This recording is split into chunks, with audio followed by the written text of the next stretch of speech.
வணக்கம். 8th standard Tamil இயல் 4 பார்க்கலாம் வாங்க. உரைநடை உலகம், நாட்டுப்புற கைவினை கலைகள். இந்த லெசனில் கைவினை கலைகள் பற்றி தான் டீப்பாக கொடுத்துருக்காங்க. ஸோ என்னென்ன அப்படின்றத பார்க்கலாம். கல்லூரி மாணவி மலர்விழி, அவருடைய தம்பி அமுதன், நண்பர்கள் பார்த்திங்கன்னா சையது, சாலமன் ஆகியோர் கைவினை பொருள்கள் கண்காட்சி அரங்கிற்குள் நுழைகின்றனர். மலர்விழி, அவங்களோட பிரதர் அமுதன், அப்புறம் ஃப்ரெண்ட்ஸ் எல்லாரும் எங்கே போகிறாங்கன்னா கைவினை பொருட்கள் செஞ்சு வைக்கிற அந்த கண்காட்சிக்கு போகிறாங்க.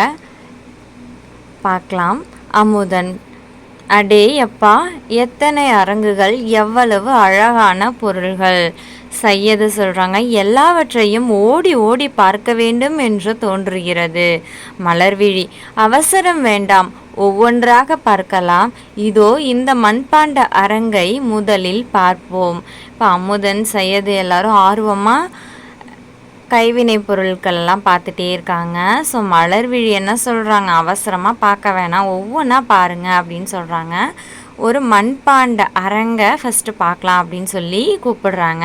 பொறுப்பாளர் பாருங்கள்: உலகின் பழமையான கலைகளுள் ஒன்றாகிய மண்பாண்ட கலை அரங்கு உங்களை வரவேற்கிறது. அங்கே இருக்க பொறுப்பாளர் சொல்கிறாங்க, மண்பாண்ட கலை அரங்குக்கு உங்களை வரவேற்கிறோம் அப்படின்னு சொல்கிறாங்க. இது உலகினுடைய பழைய கலைன்னு சொல்கிறாங்க. மண்பாண்டன்றது உலகின் பழமையான கலை. சாலமன்: என்ன, உலகின் பழமையான கலைகளுள் ஒன்றா? பொறுப்பாளர்: ஆமாம், மிகவும் பழமையான கைவினை கலைகளுள் ஒன்று மண்பாண்ட கலை. சிந்து சமவெளி அகழ்வாய்வில் பானை ஓடுகள் கிடைத்துள்ளன என்பதை படித்திருப்பீர்களே. தமிழ்நாட்டில் ஆதிச்சநல்லூரில் முதுமக்கள் தாழிகள் கிடைத்துள்ளன. பொறுப்பாளர் சொல்கிறாரு, ஆமாம், பழைய கலை தான் இதை பற்றி நீங்கள் நிறைய படிச்சிருப்பீங்க. ஆதிச்சநல்லூர் அப்படின்ற ஊரில் முதுமக்கள் தாழிகள் எல்லாம் கண்டுபிடிச்சிருக்காங்க அப்படின்னு சொல்கிறாரு. நாகை மாவட்டம் செம்பியன் கண்டியூரில் கலையழகு மிகுந்த மண்கலங்கள் கண்டுபிடிக்கப்பட்டன. ஸோ செம்பியன் கண்டியூரில் மண்கலங்கள் கண்டுபிடிச்சிருக்காங்க. அடுத்தது பாருங்கள். மதுரைக்கு அருகில் உள்ள கீழடியில் ஏராளமான சுடுமண் பொருள்கள் கிடைத்துள்ளன. ஸோ கீழடியில் சுடுமண் பொருட்கள் கிடைச்சிருக்கு. நெக்ஸ்ட்டு, இவையெல்லாம் தமிழருக்கும் மண்பாண்ட கலைக்கும் உள்ள தொடர்பை காட்டும் சான்றுகளாகும். ஸோ பழங்காலத்தில் என்னென்ன மண்பாண்டங்கள் கிடைச்சிருக்கு அப்படின்றத என்னென்ன ஊர்கள் அப்படின்னு எக்ஸ்பிளைன் பண்ணியிருக்காங்க. நெக்ஸ்ட்டு பாருங்கள். சையது: ஐயா, மண்பாண்டம் என்றால் பானை, சட்டி ஆகியவை தானே அப்படின்னு சொல்லி கேட்குறாங்க. பொறுப்பாளர் சொல்கிறாங்க, அப்படி இல்லை. குடம், தோண்டி, கலயம், கடம், மூடி, உழக்கு, அகல், உண்டியல், அடுப்பு, தொட்டி என்று எத்தனை பொருட்கள் இருக்கின்றன பார்த்தீர்களா? இவையெல்லாம் சுத்தமான களிமண்ணால் செய்யப்பட்டவை. குளங்கள், ஆற்றங்கரைகள், வயல்வெளிகள் ஆகிய இடங்களில் இத்தகைய களிமண் கிடைக்கும். ஸோ பானை, சட்டி மட்டும் மண்பாண்டம் கிடையாது, இந்த களிமண்ணால் இத்தனை பொருட்கள் செஞ்சுருக்காங்க. எக்ஸாம்பிள் கொடுத்துருக்காங்க பாருங்கள். குடம், தோண்டி, கலயம், கடம், மூடி, உழக்கு, அகல், உண்டியல், அடுப்பு, தொட்டி எல்லாமே மண்பாண்டத்தினால ஆன பொருட்கள் தான் அப்படின்னு சொல்லி எக்ஸ்பிளைன் பண்ணுறாரு பொறுப்பாளர். மாணவர்கள் ஆர்வத்துடன் கண்டு மகிழ்கின்றனர். நெக்ஸ்ட்டு பாருங்கள். அமுதன் கேட்குறாங்க, எங்கள் ஊரில் பாட்டி மண்பாண்டங்களில்தான் சமையல் செய்வார். ஸோ பழைய காலங்கள்லாம் சமையல் எதில் செய்வாங்கன்னு பார்த்திங்கன்னா மண்பாண்டத்தில் தான் சமைப்பாங்க. அமுதன் அதை போல் தான் சொல்கிறாங்க. பொறுப்பாளர்: மண்பாண்டங்களில் சமைத்தால் உணவு நல்ல சுவையுடன் இருக்கும், மேலும் உடல் நலத்திற்கும் நல்லது. மண்பானையில் வைத்த தண்ணீர் குளிர்ச்சியாக இருக்கும். ஸோ மண்பானையில் சமைச்சு சாப்பிட்டா உடம்புக்கு ரொம்ப ஆரோக்கியமாக இருக்கும். அது மட்டும் இல்லை, மண்பானையில் தண்ணி ஊற்றி வச்சு குடித்தா அது எப்படி இருக்கும், கூலிங்காக இருக்கும், குளிர்ச்சியாக இருக்கும். இப்போது மண்பாண்டங்களின் பயன்பாடு குறைந்து வருகிறது. ஆனால் இன்னும் திருவிழாக்களிலும் சமய சடங்குகளிலும் மண்பானைகளே பயன்பட்டு வருவது சற்று ஆறுதல் அளிக்கிறது. ஆனாலும் இப்போயும் என்ன பண்ணலாம், திருவிழாவுக்கெலாம் போனால் மண்பானை பார்க்கலாம். நெக்ஸ்ட்டு கோவில் சடங்கு, இன்னும் சில இடங்கள்லாம் மண்பாண்டம் யூஸ் பண்ணிக்கிட்டு தான் இருக்காங்க அப்படிங்கிறாங்க. இந்த மண்பாண்ட கலையின் இன்னொரு வளர்ச்சி நிலை தான் சுடுமண் சிற்பக்கலை. ஸோ இந்த மண்பாண்டங்கள் மட்டும் இல்லை, அதோடைய வளர்ச்சி தான் என்னது, சுடுமண் சிற்பக்கலை அப்படின்னு சொல்கிறாங்க. மலர்விழி, டெரகோட்டா என்று ஆங்கிலத்தில் சொல்வார்களே அதுதானே. அப்போது சுடுமண் சிற்பக்கலையை என்னன்னு சொல்லுவாங்க, டெரகோட்டா. பொறுப்பாளர் சொல்கிறாங்க, ஆம் அதுவேதான். இந்த அரங்கின் அடுத்த பகுதிக்கு வாருங்கள், அவற்றை பார்க்கலாம். இப்போ அடுத்த பகுதிக்கு போகிறாங்க. அடுத்த பகுதிக்கு செல்கின்றனர். அங்கே அழகான சுடுமண் சிற்பங்கள் பார்வைக்கு வைக்கப்பட்டுள்ளன. இப்போ என்ன பார்த்தோம், மண்பாண்டங்களால் ஆன பொருட்கள் பார்த்தோம். அடுத்தது என்ன பார்க்க போகிறோன்னா சுடுமண் சிற்பங்களை பற்றி தான் பார்க்க போகிறோம். சாலமன், அடடா எவ்வளவு சிற்பங்கள். பொறுப்பாளர், ஆமாம், மண்பாண்டங்களை போன்றே களிமண்ணால் செய்யப்பட்டு சூளையில் சுட்டு எரிக்கப்படுபவை சுடுமண் சிற்பங்கள். இந்த சிற்பங்கள்னால் எப்படி பண்ணுறாங்கன்னு பார்த்தீங்கன்னா, மண்பாண்டம் செய்கிற மாதிரி தான் இதையும் களிமண்ணால் செய்வாங்க. செஞ்சு அதை சூளையில் சுடுவாங்க. அதை சுட்டதுக்கப்புறம் தான் இந்த சிற்பங்கள் உருவாகுதுன்னு சொல்கிறாங்க. தமிழர்கள் பழங்காலத்திலிருந்தே சுடுமண் சிற்பக்கலையிலும் சிறந்து விளங்கியுள்ளனர். பெரிய மாளிகைகளிலும் கலையரங்குகளிலும் இவை போன்ற சுடுமண் சிற்பங்களை அழகுக்காக வைத்திருப்பார்கள். ஸோ இந்த சுடுமண் சிற்பங்களை எங்கே நம்ம பார்க்கலான்னா பெரிய பெரிய மாளிகைகள்லாம் பார்க்கலான்னு சொல்கிறாங்க. முன்பெல்லாம் சிற்றூர்களில் உள்ள கோவில்களில் மட்டுமே இவற்றை காண முடியும். பழைய காலத்தில் எங்கே வச்சுருப்பாங்கன்னா கோவில்களில் தான் வச்சுருப்பாங்க. இப்போது கலைப்பொருள்களாக அழகுக்காக பல இடங்களிலும் பயன்படுத்துகின்றனர். இப்போ பார்த்திங்கன்னா எங்கேயாவது இப்போ அழகுக்காகவே வாங்கி வச்சுருக்குவாங்க சில பேர், அதை மாதிரி வாங்கி வச்சுருக்க இடங்களில் தான் பார்க்க முடியுதுன்றாங்க. அமுதன், எங்கள் ஊர் கோவிலில் இது போன்ற ஏராளமான சிற்பங்கள் உள்ளன. எதற்காக அத்தனை சிற்பங்கள் உள்ளன? அமுதன் சொல்கிறாங்க, எங்கள் ஊரில் கோயிலில் நிறைய சிற்பம் இதே போல் இருக்குது, ஏன் இந்த சுடுமண் சிற்பம் கோயிலில் அதிகமாக வச்சுருக்காங்க அப்படின்னு சொல்லி கேட்குறாங்க. பொறுப்பாளர், மக்கள் தங்கள் வேண்டுதல் நிறைவேறினால் சிற்பம் செய்து வைப்பதாக வேண்டிக் கொள்வது உண்டு. அப்படி வேண்டிக் கொண்டவர்கள் வைத்தவையாக இருக்கும். ஸோ மக்கள்லாம் வேண்டிப்பாங்க, அந்த வேண்டுதல் நிறைவேறிடுச்சு அப்படின்னா சிற்பம் செஞ்சு வைக்கிறேன் அப்படின்னு வைக்கிற சிலைகள் தான் அதிக அளவில் கோவில்களில் காணப்படுது அப்படின்னு பொறுப்பாளர் சொல்கிறாரு. மலர்விழி, மிக்க நன்றி ஐயா, நாங்கள் பிற கைவினை கலை அரங்குகளையும் பார்த்து விட்டு வருகிறோம். நெக்ஸ்ட்டு எங்கே போகிறாங்க அப்படின்ட்டு பார்க்கலாமா? அவர்கள் அடுத்துள்ள மூங்கில் பொருள் அரங்கிற்குள் செல்கின்றனர். அவ்வரங்கின் பொறுப்பாளர் அவர்களை வரவேற்கிறார். ஃபஸ்ட்டு மண்பாண்டங்களை பார்த்தாங்க. நெக்ஸ்ட்டு எங்கே போனாங்க, சுடுமண் சிற்பங்கள். இப்போ எங்கே போகிறாங்கன்னா மூங்கில் பொருள் அரங்குக்கு போகிறாங்க. இப்போ தெரிந்து தெளிவும் பாக்ஸ் பாருங்கள். கல் மூங்கில், மலை மூங்கில், கூட்டு மூங்கில் என 3 வகை மூங்கில்கள் உள்ளன. மூங்கில்கள் எத்தனை வகை? 3. என்னென்ன? கல் மூங்கில், மலை மூங்கில், கூட்டு மூங்கில். அவற்றில் கூட்டு மூங்கில்களே கைவினை பொருள்கள் செய்வதற்கு ஏற்றவை. ஸோ கைவினை பொருள்கள் செய்கிறதுக்கு ஏற்ற மூங்கில் என்னென்னா கூட்டு மூங்கில். ஓகேவா? இப்போ மலர்விழி பாருங்கள். மூங்கிலால் கூடைகளும் ஏணிகளும் மட்டும்தான் செய்வார்கள் என நினைத்திருந்தேன். என் எண்ணம் தவறு என்று இங்கு வந்த பிறகுதான் புரிகிறது. இப்போ மலர்விழி என்ன சொல்கிறாங்கன்னா, மூங்கிலால் கூடையும் ஏணியும் தான் நான் பார்த்துருக்கேன், ஆனால் இங்கே வந்ததுக்கப்புறம் இவ்வளோ பொருள் இருக்கா அப்படின்னு சொல்கிற மாதிரி சொல்கிறாங்க. பொறுப்பாளர், உண்மைதான், மூங்கிலை கொண்டு பல வகையான கைவினை பொருட்கள் செய்யப்படுகின்றன. இதோ பாருங்கள், மட்டக்கூடை, தட்டுக்கூடை, கொட்டுக்கூடை, முறம், ஏணி, சதுரத்தட்டி, கூரை தட்டி, தெருக்கூட்டும் துடைப்பம், மாடுகளுக்கான மூஞ்சி பெட்டி, பழக்கூடை, பூக்கூடை, பூத்தட்டு, கட்டில், புல்லாங்குழல், புட்டுக்குழாய், கால்நடைகளுக்கு மருந்து புகட்டும் குழாய் என எத்தனையோ பொருட்கள் மூங்கில் மூலம் உருவாகின்றன. ஸோ அங்கே பார்த்தா தான் தெரியுது எவ்வளவு வகையான பொருட்களை செஞ்சு வச்சுருக்காங்க மூங்கில்களில் அப்படின்றது. நெக்ஸ்ட்டு பாருங்கள் மலர்விழி, முன்பெல்லாம் திருமணத்தின் போது துணிகள், பழங்கள், பலகாரங்களை முதலியவற்றை வைத்து கொடுப்பதற்கு சீர்கூடைகளை பயன்படுத்துவார்கள். இப்போ சீர்கூடையில் தான் திருமணத்தில் இந்த பழம் பலகாரம்லாம் வச்சு எடுத்துகிட்டு போவாங்க அப்படின்றாங்க பொறுப்பாளர். ஆமாம், அது மட்டுமல்லாமல் கடவுள் வழிபாட்டின் போது வெற்றிலை, பாக்கு, பூ, பழம் போன்றவற்றை முறத்தில் வைத்து புடைக்கும் வழக்கமும் சில பகுதிகளில் இருந்தது. அப்போ பொறுப்பாளர் சொல்கிறாங்க, பழைய காலத்துலலாம் என்ன பண்ணுவாங்கன்னா முறத்தில் தான் வச்சு எடுத்துகிட்டு போவாங்க. கடவுளுக்காக பூவு, பழம், பாக்கெல்லாம் எடுத்துகிட்டு போகிறதெல்லாம் முறத்திலே தான் வச்சு எடுத்துகிட்டு போவாங்கலாம் சொல்லுவாங்க. அவர்கள் அடுத்துள்ள கோரைப்பாய் அரங்கிற்குள் செல்கின்றனர். இப்போ எந்த அரங்குக்கு போகிறாங்க? கோரைப்பாய் அரங்கு. அமுதன், பாய் என்பது படுக்க பயன்படுவது, அதில் வேறு என்ன சிறப்பு இருக்கிறது? இப்போ பாயின்றது எதுக்கு யூஸ் ஆகும்? படுக்கிறதுக்கு யூஸ் ஆகும். அப்போ அதில் என்ன சிறப்பு இருக்குன்னு கேட்குறாங்க. பொறுப்பாளர் சொல்கிறாங்க, பாய்களில் பல வகை உண்டு. குழந்தைகளை படுக்க வைப்பது தடுக்குப்பாய். ஸோ பாயிலே நிறைய வெரைட்டி இருக்குன்றாங்க. அதில் ஃபஸ்ட்டு என்ன சொல்லியிருக்காங்க? குழந்தைகளை படுக்க வைக்கிற பாய் என்னன்னா தடுக்குப்பாய். உட்கார்ந்து உண்ண உதவுவது பந்திப்பாய். பந்தியில் உட்காந்து சாப்பிட்றத ஞாபகம் வச்சுக்கோங்க.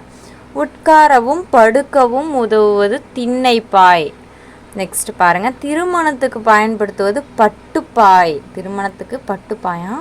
நெக்ஸ்ட்டு இஸ்லாமியர் தொழுகைக்கு பயன்படுத்துவது தொழுகைப்பாய். இப்படி பல வகை பாய்கள் உண்டு. இங்கேயுள்ள பாய்களை பாருங்கள். முற்காலத்தில் பாய்மர கப்பல்களில் பயன்பட்டது கூட பாய்தான். ஸோ பாய்மர கப்பல்களில் கூட பாய் யூஸ் பண்ணியிருக்காங்க. இதனை புறநானூறு சொல்லுது. கூம்போடு மீப்பாய் கலையாது என்னும் அடியால் குறிப்பிடுகிறதுன்னு சொல்லியிருக்காங்க. ஸோ பாய் பற்றி, அதுவும் பாய்மர கப்பலில் பாய் யூஸ் பண்ணதை பற்றி கூறுற நூல் எதுன்னு கேட்பாங்க. ஸோ எந்த நூல்னா புறநானூறு. நெக்ஸ்ட்டு பாருங்கள், மலர்விழி. திருமணத்திற்கு பயன்படுத்தும் பட்டு பாய்களில் மணமக்களின் பெயர்கள் இடம்பெற்றிருப்பதை பார்த்திருக்கிறேன். ஸோ திருமணத்துக்கு யூஸ் பண்ணுற பாய் என்ன? பட்டுப்பாய். அதில் அவங்களோட நேம் கூட இருக்குமா. பொறுப்பாளர், பெயர்கள் மட்டுமன்றி குத்துவிளக்கு, மயில், பூக்கள் போன்றவையும் வழிபாட்டு சின்னங்களும் கூட பாய்களில் இடம்பெறுவது உண்டு. ஸோ இந்த பாயில் விளக்கு, மயில், பூக்கள், இந்த வழிபாட்டு சின்னங்கள் இது எல்லாமே இடம்பெற்றிருக்கும் அப்படின்றாங்க. நெக்ஸ்ட் எங்கே போக போகிறாங்கன்னா பனையோலை அரங்கிற்கு போக போகிறாங்க. பொறுப்பாளர், தம்பிகளே, பனையோலை என்றதும் உங்களுக்கு என்ன நினைவுக்கு வருகிறது? இப்போ பனையோலைனா என்ன நினைவுக்கு வரும்? ஓலைச்சுவடி தான் நினைவுக்கு வருதுன்னு அமுதன் சொல்கிறாங்க. இப்போ தெரிந்து தெளிவாம்ல பாருங்கள். தமிழ்நாட்டின் மாநில மரமே என்ன மரம்? பனை மரம். ஓகேவா? பொறுப்பாளர், ஆம், பழந்தமிழ் இலக்கியங்களை எல்லாம் நமக்காக பாதுகாத்து வைத்திருந்தவை பனையோலைகள் அல்லவா? ஸோ பழந்தமிழ் இலக்கியங்களெல்லாம் எதில் சேகரித்து வச்சுருந்தாங்க? பனை ஓலைகள், அதில் தான் எழுதுவாங்க. அது மட்டும் அல்லாமல் பனையோலைகளினால் பல வகையான பொருள்கள் உருவாக்கப்படுகின்றன. அந்த ஓலைகளில் இலக்கியங்கள் மட்டும் நம்ம பாதுகாத்து வச்சுருக்கலாம், அதில் நிறைய பொருள்களும் செஞ்சுருக்கோம். இவற்றையெல்லாம் பாருங்கள்னு காமிக்கிறாங்க.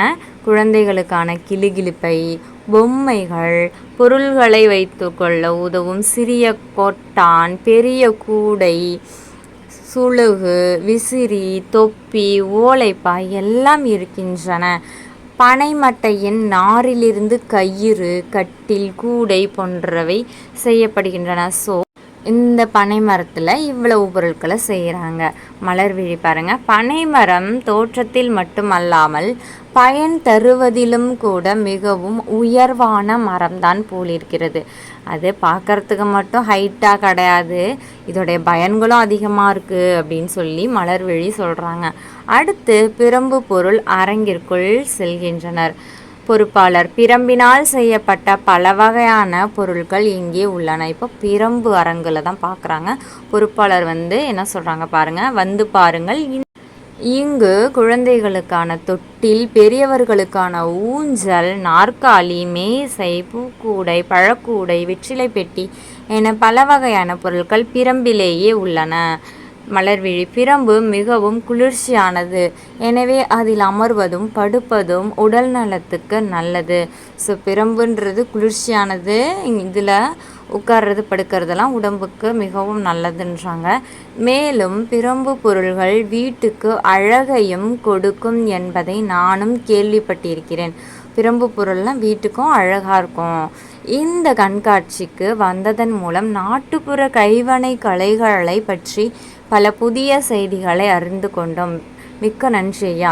இந்த எக்ஸிபிஷனுக்கு இவ்வளவு பொருட்களை பார்த்துருக்கோம், அதுவும் கைவினை பொருட்கள் எப்படிலாம் செஞ்சுருக்காங்க, இது எல்லாத்தையும் நம்ம பாதுகாக்கணும் அப்படின்னு சொல்கிறாங்க பொறுப்பாளர். இவை மட்டுமல்ல, மண் பொம்மைகள் செய்தல், மர பொம்மைகள் செய்தல், காகித பொம்மைகள் செய்தல், தஞ்சாவூர் தட்டு செய்தல், சந்தன மாலையும் ஏலக்காய் மாலையும் செய்தல், மாட்டுக்கொம்பினால் கலைப்பொருள்கள் செய்தல், சங்கு, கிளிஞ்சல் போன்றவற்றால் பொருட்கள் உருவாக்குதல் என இன்னும் பல வகையான கைவினை கலைகள் உள்ளன. ஸோ இவ்வளவு கைவினை கலைகள்லாம் இருக்குன்னு பொறுப்பாளர் சொல்லுறாரு. இவற்றை பற்றி அறிந்து கொண்டால் மட்டும் போதாது, இவை போன்ற கைவினை பொருட்களை வாங்கி பயன்படுத்துவதன் மூலம் அவற்றை உருவாக்கும் கலைஞர்களையும் நாம் ஊக்குவிக்க வேண்டும். இதை நம்ம பார்த்தா மட்டும் போதாது, நம்ம வாங்கி யூஸ் பண்ணணும் அப்படின்னு சொல்கிறாரு பொறுப்பாளர். மலர்விழி அப்படியே செய்கிறோம் ஐயா, கண்டிப்பாக நாங்கள் வாங்கி யூஸ் பண்ணுவோம்னு சொல்கிறாங்க. நால்வரும் விடைபெற்று திரும்புகின்றனர். இப்போது எல்லாரும் என்ன பண்ணுறாங்க, வீட்டுக்கு போகிறாங்க. தெரிந்து தெளிவாக பாருங்கள். பிரம்பு என்பது கொடி வகையை சேர்ந்த தாவரம். இது நீர் நிறைந்த வாய்க்கால் வரப்புகளிலும் மண் குகைகளிலும் செழித்து வளரும். தமிழ்நாட்டில் இப்போது இது அருகிவிட்டது. நமது தேவைக்காக அசாம், அந்தமான், மலேசியா போன்ற இடங்களிலிருந்து தருவிக்கப்படுகிறது. ஸோ பிரம்பு அப்படின்றது என்ன, ஒரு கொடி வகை தாவரன்றாங்க. இது வாய்க்காலெலாம் கிடைக்கும் அப்படிங்கிறாங்க. இது அசாம், அந்தமான், மலேசியா இடத்துலலாம் இருக்குது அப்படிங்கிறாங்க. இப்போது மதிப்பீடு பாருங்கள். சரியான விடையை தேர்ந்தெடுத்து எழுதுக. பழந்தமிழ் இலக்கியங்களை பாதுகாத்து வைத்தவை பனையோலைகள். பானை வனைதல் ஒரு சிறந்த கலையாகும். மட்டுமல்ல என்னும் சொல்லை பிரித்து எழுத கிடைப்பது மட்டும் கூட்டல் அல்ல, கயிறு கூட்டல் கட்டில் என்பதனை சேர்த்து எழுத கிடைக்கும் சொல் கயிற்று கட்டில். ஓகேவா? பின்வரும் சொற்களை சொற்றொடரில் அமைத்து எழுதுக.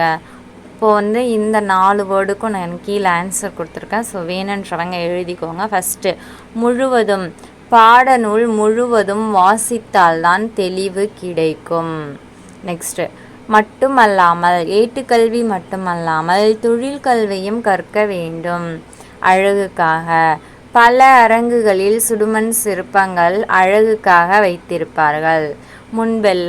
முன்பெல்லாம் மண்பாண்டங்களை அதிகம் பயன்படுத்தினார்கள். நெக்ஸ்ட் கொஸ்டின் பாருங்கள். இப்போது குருவினா எவற்றையெல்லாம் கைவினை கலைகள் என கூறுகிறோம்? ஆன்சர் கொடுத்துருக்கேன் பாருங்கள். மண் பொம்மைகள் செய்தல், மர பொம்மைகள் செய்தல், காகித பொம்மைகள் செய்தல், தஞ்சாவூர் தட்டு செய்தல், சந்தன மாலையும் ஏலக்காய் மாலையும் செய்தல், மாட்டுக்கொம்பினால் கலைப்பொருட்கள் செய்தல் ஆகியவற்றையெல்லாம் கைவினை கலைகள் என கூறுகிறோம். நெக்ஸ்ட் கொஸ்டின் பார்க்கலாமா? செகண்ட் கொஸ்டின் என்ன கேட்டிருக்காங்க, மண்பாண்டம் சுடுமண் சிற்பம் ஒப்பிடுகன்னு கேட்டிருக்காங்க. ஸோ கீழே பாக்ஸில் இருக்குது பாருங்கள், மண்பாண்டம் சுடுமண் சிற்பம்னு போட்டுக்கோங்க. களிமண்ணை ஒரு நாள் முழுவதும் ஊற வைத்து மெல்லிய மணல் மற்றும் சாம்பல் சேர்த்து சக்கரத்தால் செய்கிறது தான் மண்பாண்டம். சுடுமண் சிற்பம்னா களிமண்ணால் செய்யப்பட்டு சூளையில் சுட்டு எரிக்கப்படுபவை தான் சுடுமண் சிற்பங்கள் எடுக்கப்படுபவை. ஓகேவா? அடுத்த கொஸ்டின் பாருங்கள். பனையோலையால் உருவாக்கப்படும் பொருட்கள் யாவைன்னு கேட்குறாங்க. தேர்ட் கொஸ்டின் இங்கே பாருங்கள் ஆன்சர். குழந்தைகளுக்கான கிளுகிளுப்பை பொம்மைகள், பொருட்களை வைத்து கொள்ள உதவும் சிறிய கொட்டான், பெரிய கூடை, சுளுகு, விசிறி, தொப்பி, ஓலைப்பாய், பனைமட்டை நாரிலிருந்து கயிறு, கட்டில், கூடை போன்றவை செய்யப்படுகின்றன. நெக்ஸ்ட்டு நம்ம பார்க்க போகிறது சிறுவினா. தமிழருக்கும் மண்பாண்ட கலைக்கும் உள்ள தொடர்பை காட்டும் சான்றுகளை எழுதுக. இதில் ஃபஸ்ட் கொஸ்டின் பாருங்கள். சிறுவினா. சிந்து சமவெளி அகழ்வாய்வில் பானை ஓடுகள் கிடைத்துள்ளன. தமிழ்நாட்டில் ஆதிச்சநல்லூரில் முதுமக்கள் தாழிகள் கிடைத்துள்ளன. நாகை மாவட்டம் செம்பியன் கண்டியூரில் கலையழகு மிகுந்த மண்கலங்கள் கண்டுபிடிக்கப்பட்டுள்ளன. மதுரைக்கு அருகில் உள்ள கீழடியில் ஏராளமான சுடுமண் பொருட்கள் கிடைத்துள்ளன. இவையெல்லாம் தமிழருக்கு மண்பாண்ட கலைக்கும் உள்ள தொடர்பை காட்டும் சான்றுகள். ஓகேவா. செகண்ட் கொஸ்டின் பாருங்கள். மூங்கிலால் செய்யப்படும் பொருட்களை எழுத சொல்லியிருக்காங்க. ஸோ என்னென்ன செய்யலாம் மூங்கிலால்? மட்டக்கூடை, தட்டுக்கூடை, கொட்டுக்கூடை, முறம், ஏணி, சதுரத்தட்டி, கூரை தட்டி, தெருக்கூட்டம் துடைப்ப, மாடுகளுக்கான மூஞ்சி பெட்டி, பழக்கூடை, பூக்கூடை, பூத்தட்டு, கட்டில், புல்லாங்குழல், புட்டுக்குழாய், கால்நடைகளுக்கு மருந்து புகட்டும் குழாய், தொட்டில், பாடை ஆகிய அனைத்து மூங்கிலால் செய்யப்பட்ட பொருளாகும். நெக்ஸ்ட் கொஸ்டின் பாருங்கள். இப்போது நெடுவினா. தமிழக கைவினை கலைகளை பற்றிய செய்திகளை தொகுத்து எழுதுகன்னு கொடுத்துருக்காங்க. ஸோ இங்கே கொடுத்துருக்கேன் பாருங்கள். மண்பாண்ட கலை. இது கொஞ்சம் பெரிய கொஸ்டின் தான், எழுதிக்கோங்க. இதில் மண்பாண்டத்தில் பற்றி பார்க்குறோம். ஃபஸ்ட்டு குடம், தோண்டி, கலயம், கடம், மூடி, உழக்கு, அகல், உண்டியல், அடுப்பு, தொட்டி ஆகிய அனைத்து பொருட்களும் சுத்தமான களிமண்ணால் செய்யப்பட்டவை. பக்குவப்படுத்தப்பட்ட களிமண், மெல்லிய மணல், சாம்பல் ஆகியவற்றை கலந்து எடுத்துக்கொள்ள வேண்டும். சக்கரத்தின் நடுவே வைத்து உரிய வடிவத்தில் அதை கொண்டு வர வேண்டும். பிறகு அடிப்பகுதியில் நூல் அல்லது ஊசி அலர்த்தி எடுத்து காய வைக்க வேண்டும். பிறகு உரிய மண்பாண்டம் தயாராகிவிடும். மண்பாண்டங்களில் சமைத்த உணவு உடலுக்கு நல்லது. நெக்ஸ்ட்டு திருவிழா காலங்களிலும் சமய சடங்குகளிலும் மண்பாண்டங்கள் இன்று வரை பயன்படுத்தப்பட்டு வருகின்றன. நெக்ஸ்ட் பார்க்க போகிறது மூங்கில் கலை. மூங்கில் கொண்டு பல கைவினைப் பொருட்கள் செய்யப்படுகிறது. மட்டக்கூடை, தட்டுக்கூடை, கொட்டுக்கூடை, முறம், ஏணி, சதுரத்தட்டி, கூரைத்தட்டி, தெருக்கூட்டம் துடைப்பம், மாடுகளுக்கான மூஞ்சி பெட்டி, பூக்கூடை, பழக்கூடை, பூத்தட்டு, கட்டில், புல்லாங்குழல், புட்டுக்குழாய், கால்நடைகளுக்கு மருந்து புகட்டும் குழாய், தொட்டில் இதெல்லாம் மூங்கிலால் செய்யப்பட்ட பொருட்களாகும். அடுத்து பார்த்திங்கன்னா முன்பு எல்லாம் திருமணத்தின் போது சீர்திட்டுகளாக பயன்படுத்தினர். நெக்ஸ்ட்டு பார்க்குறது பனையோலை கலை. இப்போ என்னென்ன பார்த்துருக்கோம்? மண்பாண்டம், இதெல்லாம் ஹெட்டிங்கு. மண்பாண்ட கலை பார்த்தோம். அடுத்து மூங்கில் கலை. இப்போ பனையோலை கலை பார்க்குறோம். பனையோலையில் பல கைவினை பொருட்கள் உருவாக்கப்படுகின்றன. குழந்தைகளுக்கான கிளுகிளுப்பை, பொம்மைகள், பொருட்களை வைத்துக்கொள்ள உதவும் சிறிய கொட்டான், பெரிய கூடை, சுளுகு, விசிறி, தொப்பி, ஓலைப்பாய், பனை மட்டை, நாரிலிருந்து கயிறு, கட்டில், கூடை போன்றவையெல்லாம் தயாரிக்கப்படுது. அடுத்து பார்க்காத பிரம்பு கலை பாருங்கள். பிரம்பு என்பது ஒரு தாவரம். முதலில் பிரம்புகளை நெருப்பில் காட்டி சூடுபடுத்த வேண்டும். சூடான பிரம்பை நட்டு வைத்திருக்கும் 2 பாறைகளுக்கு இடையே செலுத்தி வளைக்க வேண்டும். அது வேண்டிய வடிவத்தில் கம்பி போல வளையும். பின்னர் அதன் தண்ணீரில் நனைத்து விட்டால் அப்படியே நிலைத்துவிடும். பிறகு அவற்றை இணைத்து சிறு ஆணிகளை அரைந்து சிறு பிரம்பு இழைகளை கொண்டு கூட்டியும் தேவையான பொருட்களாக மாற்ற வேண்டும்னு போட்டுக்கோங்க. பிரம்பு மிகவும் குளிர்ச்சியானது. எனவே அதில் அமர்வது உடலுக்கு நல்லது. மேலும் பிரம்பு பொருள் வீட்டுக்கு அழகையும் கொடுக்கும் அப்படின்னு சொல்லியிருக்காங்க. நெக்ஸ்ட் கொஸ்டின் பார்க்கலாமா? சிந்தனை வினா.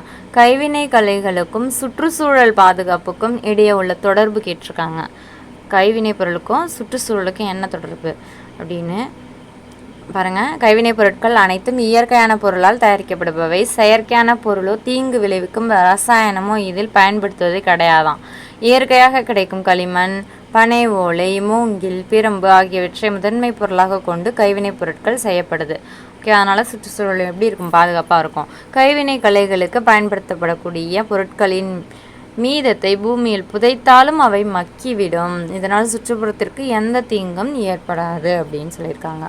ஸோ நம்ம இந்த லெசனில் பார்த்திங்கன்னா ஃபஸ்ட்டு மண்பாண்ட கலை, அதில் எவ்வளவு வகையான பொருட்கள் செய்யலாம் அப்படின்னு கொடுத்துருந்தாங்க. அடுத்து மூங்கில், நெக்ஸ்ட்டு பனை, அடுத்து பிரம்பு, இதில் என்னென்ன பொருட்கள் செய்யலாம், அன்றாட வாழ்க்கையில் அது எவ்வளவு யூஸ்ஃபுல்லாக இருக்குது அப்படின்னு பார்த்தோம். அது மட்டும் இல்லாத இந்த நாட்டுப்புற கைவினை பொருட்களை எல்லோரும் வாங்கி அந்த கலைகளை வளர்க்கணும் மேலும் மேலும் அப்படின்னு சொல்லி தான் இந்த லெசனில் கொடுத்துருக்காங்க. ஸோ நெக்ஸ்ட்டு லெசனுக்கு நான் டிஸ்கிரிப்ஷனில் லிங்க் கொடுக்குறேன். தேங்க்யூ ஸோ மச் ஃபார் வாட்சிங்.